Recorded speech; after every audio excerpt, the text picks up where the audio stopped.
ಇಡೀ ದೇಶ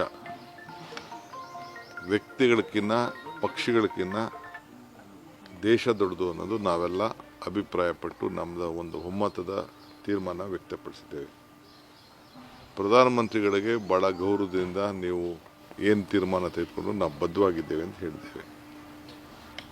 ಯಾವ ರಾಷ್ಟ್ರಕ್ಕೂ ನೀವು ಅಣಿಬಾರ್ದು ಅಂತ ಕೂಡ ನಾವು ಹೇಳಿದ್ದೇವೆ. ಈಗ ಅವ್ರು ಏನೇನು ಮಾಡಿದ್ದಾರೆ ಅನ್ನೋದನ್ನ ನಮ್ಮ ಎರಡು ರಾಷ್ಟ್ರದ ನಾಯಕರುಗಳು, ವಿರೋಧ ಪಕ್ಷದ ನಾಯಕರುಗಳು ಆಲ್ ಪಾರ್ಟಿ ಮೀಟಿಂಗ್ ಕರೀರಿ ಅಂತ ಒತ್ತಾಯ ಮಾಡಿದ್ರು, ಸೆಷನ್ ಕರೀರಿ ಅಂತ ಹೇಳಿದ್ದೇವೆ. ಇವತ್ತು ಕೂಡ ನಾವೇನು ಹೇಳ್ತಾ ಇದ್ದೀವಿ ಅಂದರೆ ಸೆಷನ್ನ ಎಲ್ಲ MPಸು ಸಿಗ್ನೇಚರ್ ಮಾಡಿ ಕೊಡ್ತಾ ಇದ್ದೇವೆ.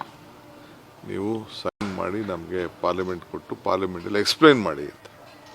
ಏಕೆಂದರೆ ಭಾಳ ಹೊರಗಡೆ ದೇಶದವರೆಲ್ಲ ನಮ್ಮ ದೇಶದ ಒಂದು ಸ್ವಾಭಿಮಾನಕ್ಕೆ ಕೈ ಹಾಕ್ತಾ ಇದ್ದಾರೆ. ಅದು ಯಾವತ್ತೂ ಕೂಡ ಇಂದಿರಾ ಗಾಂಧಿ ಕಾಲದಿಂದ ಕೂಡ ಅದನ್ನು ನಮ್ಮ ದೇಶ ಯಾರ ಹಂಗಿಗೂ ನಾವು ಹೋಗಿ ಕೆಲಸ ಮಾಡಿರಲಿಲ್ಲ. ಅದರ ಬಗ್ಗೆ ಎಲ್ಲ ಚರ್ಚೆ ಮಾಡಬೇಕು ಅಂತ ಹೇಳಿದ್ದಾರೆ.